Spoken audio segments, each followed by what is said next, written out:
वालेकुम। अब आपके सामने काशिफ हसन साहब अमेंडमेंट बिल के ख़िलाफ़ जो मुसलमानों के हक़ की बात होगी और मुसलमानों के हक़ को जो छीना जा रहा है वो किस तौर पर छीना जा रहा है, उसका एहतजाज किया जा रहा है, वो उनके बारे में बताएंगे।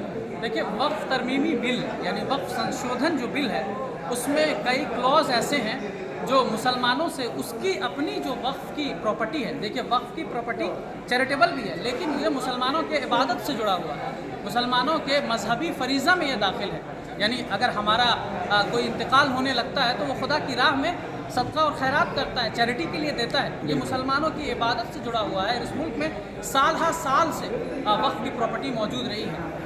आम तौर पर राइट विंगर ये फैलाने की कोशिश कर रहे हैं कि वक्फ की प्रॉपर्टी अचानक से हड़प ली गई है मुसलमानों के ज़रिए, ऐसा पिक्चर बनाने की कोशिश की गई है और इस पर डेंटिंग पेंटिंग का काम मीडिया के ज़रिए हो रहा है। तो देखिए, वक्फ की जितनी ज़मीन है हिंदुस्तान में वो सैकड़ों सालों पर मुश्तमिल है और मुसलमान उसको डोनेट करते रहे हैं। उसके बाद ये इतनी बड़ी प्रॉपर्टी मुसलमानों को हासिल है। ये चाहते हैं कि वक्फ की इस प्रॉपर्टी पर मुकम्मल तौर से कब्ज़ा किया जाए। इन्होंने वक्फ संशोधन बिल लाकर इस बात को साबित कर दिया है कि मुसलमान को इस मुल्क में सेकंड सिटीजनशिप की जो इनकी तैयारी है, बड़ा लार्जर प्लान है, उसके एक हिस्से के तौर पर इस मुल्क की जो माइनॉरिटी है, ख़ास तौर से मुसलमान, उसके जो मजहबी इदारे हैं, समाजी इदारे हैं और सोशो इकोनॉमिक उनकी तरक्की की जो राहें हैं, उनको मुख्तलिफ़ तरीक़ों से कमज़ोर कर दिया जाए। वक्फ तरमीमी बिल अगर हमको कबूल हो गया तो इसका मतलब ये है कि हमारा जो समाजी इंस्टीट्यूशन है, मुसलमान होने की हैसियत से, मजहबी तशख़्ख़ुस की हैसियत से, वो बिल्कुल ताराज हो जाएगा, कमज़ोर पड़ जाएगा। हम इस मुल्क में अपनी हैसियत खो देंगे, हम अपने समाज की उन्नति के लिए मतलब हमारी हैसियत ख़त्म कर दी जा रही है। चलिए काशिफ हसन साहब, बहुत बहुत शुक्रिया, आपने हमारे व्यूवर्स को ये बताया कि ये अमेंडमेंट बिल क्या है। आप तमाम लोगों का बहुत बहुत शुक्रिया। अल्लाह हम लोगों की दुआओं को सुने। और ये देखिए, नौजवान बच्चे लोग एहतजाज करते हुए आपको मलमल से देख रहे हैं। ये अभी आपके सामने थोड़ी देर के बाद लाइव प्रस्तुति होगी और ये हम आप लोगों से इजाज़त चाहते हैं। फ़ी अमानिल्लाह, खुदा।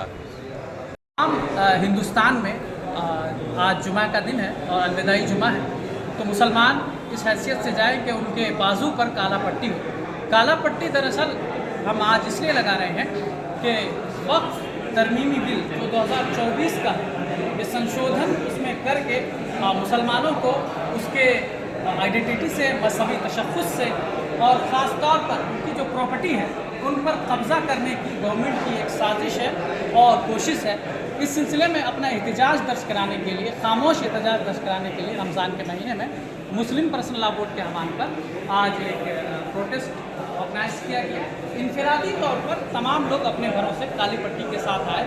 हम इस बात को समझते हैं कि हम इस मुल्क के बाइज़्ज़त शहरी हैं और बाइज़्ज़त शहरी होने की हैसियत से हमको भी वो तमाम हुकूक़ हासिल हैं, मजहबी हुकूक़, जो दीगर कम्युनिटी को हासिल है, दीगर माइनॉरिटी को हासिल है। हम इस मुल्क में कहीं दूसरी जगह से नहीं आए, ये हमारा मुल्क है और हमारे तशख़्ख़ुस पर अगर डाका डाला जाएगा तो हम उसके लिए एहतजाज करेंगे। हम संसद की भी लड़ाई लड़ेंगे और ज़मीन की भी लड़ाई लड़ेंगे, रोड की भी लड़ाई लड़ेंगे। बहुत बहुत शुक्रिया। आप अपना परिचय दीजिए। मेरा नाम काशिफ हसन है और मैं इसी गाँव का निवासी हूँ।